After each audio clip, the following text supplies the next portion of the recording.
Bakit walang sauce yung steak? Pati ba naman yun? Pero sige, tara, gawa tayo. Pero before that, meron tayong ni Kuya knife dito at napakaganda. Napakatalas, napakakapal. Babawasan lang natin siya ng taba. Grabe, talas nyo. Tingnan nyo.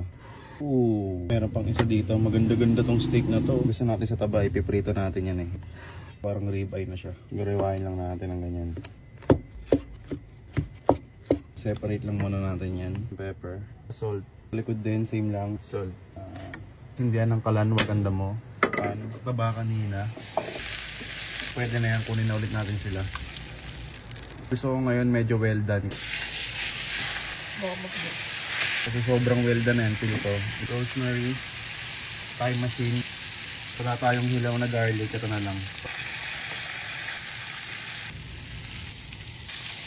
Puro medium rare na kasi ako nung nakaraan, so well done naman tayo. Babawasan lang natin. Masarap sa sauce, legit. Cornstarch.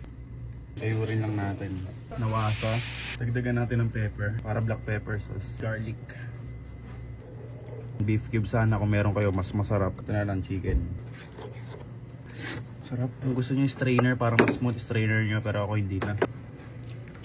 Happy na si misis nyan. Gabol pala ako. Tira kanina. Mataba. Lagyan natin ng konting asin. Kunin natin yung sa isa. Yun o.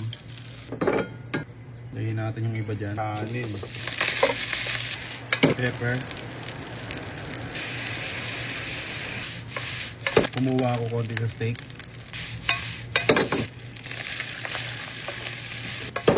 Okay na. Super duper well done. Saktong well done lang. Hindi mo yung mga taba. Sauce, konti pang butter para medyo di pa tayong kulay. Ito na yun. Ito yung steak fried rice natin. Sarap po. Grabe, naglalaway na ako. Ikaw na? 3. Ito yung niluto niya sa akin before. Pasado. Steak fried rice guys with taba. Yung nagustuhan ko eh. Siyempre sa'yo na yan. Naka na to. Sakto yung dating ko kasi galing akong condo ko. Galing mo siya. Hula lang lahat yan. Galing mo. Muscle memory. Kung ano yung mga napapanood ko sa email ko sa luto-luto na nanonood eh. Na-apply ko na lang din sa akin. Sobrang sarap. Bye-bye. Tara.